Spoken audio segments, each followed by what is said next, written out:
Don't you care that we are drowning? Master, save us! We are perishing! The sun had barely risen over the hills of Galilee when Jesus stepped into the busy marketplace.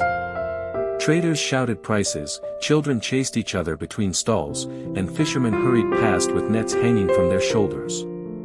Jesus had already begun teaching since dawn. People gathered around him, hungry for his words. The 12 disciples stood close, watching as more crowds poured in. Even they were amazed at how deeply his teachings touched every heart. By late morning, the heat grew heavier, but Jesus continued, moving from parables to healing the sick. A blind man received sight.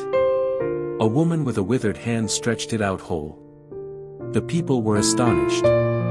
It became clear, this was going to be a long, exhausting day. As Jesus taught, the crowd grew into thousands. People pushed and pressed forward just to hear him better. Mothers lifted their children above heads so they could see the teacher. Old men leaned on staffs and nodded thoughtfully at his words. The disciples exchanged worried glances. How would Jesus handle so many people? But Jesus remained calm. He taught with patience, grace, and authority. His voice carried over the waters of the Sea of Galilee behind him. Yet even from a distance, dark clouds were building slowly on the horizon. By mid-afternoon, Jesus was visibly tired. Sweat dripped down his forehead as he healed yet another sick person. The disciples tried to create space around him, but the more they tried, the larger the crowd grew. Even strong men like Peter and James felt the weight of the moment. That day felt unusually heavy, not just physically, but spiritually. But Jesus never complained. Every miracle he performed seemed to drain his strength quietly, yet he kept giving, giving, and giving. Late in the evening, Jesus stepped back from the crowd and turned toward the sea. The wind blew gently as waves lapped against the shore. The disciples knew that look, Jesus wanted to cross to the other side. Master, John asked softly, shall we prepare the boat? Jesus nodded. Let us go over to the other side. Those simple words relieved the disciples. They were exhausted as well. A quiet boat ride sounded like a blessing. Little did they know, their faith was about to be tested. As the disciples helped Jesus into the boat, several other small boats followed behind. Everyone wanted to be near him. The Sea of Galilee was calm, too calm. The water reflected the fading sunlight like glass. Jesus walked to the back of the boat, lay down on a cushion, and closed his eyes. Within minutes, he fell into deep sleep, a rare moment of rest. The disciples began rowing gently, whispering among themselves so they wouldn't wake him. For the first time that day, everything felt peaceful. But not for long. Far above the waters, the soft clouds thickened into darker shapes. Winds shifted suddenly, blowing cooler and stronger. Andrew noticed first. Did you feel that wind? He asked, looking at the sky. Peter frowned. Peter was a seasoned fisherman. He knew the Sea of Galilee too well. Storms could rise quickly and violently. The gentle breeze was now turning into strong, swirling gusts. Something was wrong. Before the disciples could prepare, a sudden wave crashed violently against the side of the boat. Water splashed over them. James grabbed the side of the boat and shouted, "Brace yourselves." Another wave hit, then another. The peaceful sea had transformed into a raging beast. Jesus still slept at the back of the boat. The storm erupted with terrifying force. The sky roared with thunder, lightning tore the clouds apart, and huge waves rose like mountains. The disciples panicked. Wind whipped their robes, and water poured into the boat faster than they could throw it out. The small vessel was tossed like a toy across the waves. Even the strongest of them cried out in fear. "Master! We're going to drown." But Jesus slept. As if unaware of the chaos around him. The disciples shouted over the roaring storm. Peter, normally bold and confident, felt fear gripping his chest. Matthew held on to the mast, trembling. John wiped water from his face, shivering. They had followed Jesus everywhere, through miracles, teachings, healings, but now they felt abandoned. How could he sleep while they were dying? Their faith began to shake. The boat was now full of water. One more wave could flip them entirely. Andrew stumbled to the back of the boat and shook Jesus violently. "Teacher! Master! Wake up! Don't you care that we are perishing?" The others echoed the same cry. Fear filled the air. Then, slowly, Jesus opened his eyes.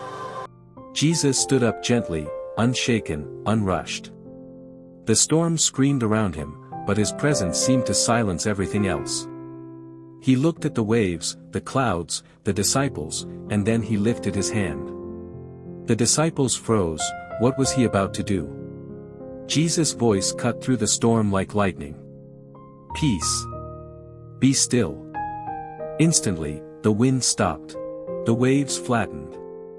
The raging clouds dissolved into silence. The entire sea became calm again. Not gradually. Not slowly. But instantly. It was as if the storm bowed before its creator. The disciples looked around with wide, trembling eyes. Moments earlier, they were screaming for their lives. Now all they could hear was the quiet ripple of water. No thunder. No wind. No rain. Only silence. The stillness was almost more shocking than the storm. Jesus turned to them, his expression calm but filled with gentle disappointment. "Why are you so afraid? Do you still have no faith?" His words pierced their hearts. They had seen him heal the sick, raise the dead, and cast out demons, yet they doubted him in a storm. The disciples stared at Jesus in awe and fear. Then they whispered among themselves, "Who is this man, that even the wind and the sea obey him?" They had known him as teacher. They had followed him as master. But now, they saw him as Lord over all creation. Their understanding of Jesus deepened. He wasn't just a great man. He was divine. As they resumed their journey across the calm sea, the disciples realized. The storm wasn't an accident. It was a classroom. And the boat was their school. Jesus allowed the storm, not to destroy them but to teach them. Faith isn't proven on calm waters. It is proven in violent storms. Meanwhile, the other small boats that followed Jesus had experienced the same storm. They too witnessed the sudden calm. People in those boats watched in awe, whispering, "It must be him, it has to be him, no one else can command the winds." Word of the miracle began spreading before they even reached shore. Peter wept quietly, realizing he allowed fear to overshadow his trust in Jesus. John placed a hand on his brother James' shoulder. "We doubted him," John whispered. Matthew shook his head. "How could we forget everything he taught us?" The storm humbled them. Now that the sea was calm, Jesus returned to the back of the boat and lay down peacefully again. This time, the disciples watched him with admiration, not confusion. The same Jesus who slept through the storm was the same Jesus who controlled it. Their hearts were full. Their faith had grown. Their understanding deepened. The storm had changed them. A quick motivational message for you watching. Your storm has a voice, but Jesus has the final say. Life brings storms, unexpected, painful, frightening storms. Storms that shake your faith, threaten your peace, and fill your heart with fear. But this story teaches one powerful truth: the storm may roar, but Jesus is still in your boat. Sometimes it feels like he is silent. Sometimes it feels like he is sleeping. Sometimes it feels like he doesn't see your struggle. But listen carefully, his silence is not his absence. His delay is not his denial. His rest is not your rejection.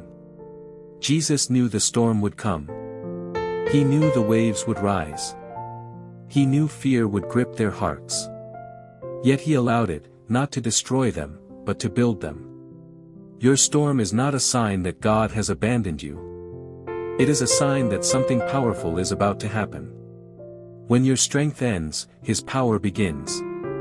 When the disciples reached their limit, that's when Jesus rose. And when he spoke, everything changed. Not gradually. Not eventually, but instantly. God can turn your storm into silence in a single moment. Your job is not to calm the storm. Your job is not to understand it. Your job is not to control it. Your job is to trust the one who commands it. So do not fear the storm. Fear living without faith. The waves may rise, but they cannot sink you. The winds may howl, but they cannot break you. The darkness may fall, but it cannot consume you. Because the Master of the universe, the one who spoke to the sea, the one who walked on water, the one who never fails, is right beside you. And he is saying today, peace. Be still. Your storm has an end. Your trial has an expiration date. Your tears have a limit. Jesus has the final say. We have come to the end of this Bible story. Kindly like, comment and subscribe for more Bible stories. Thank you.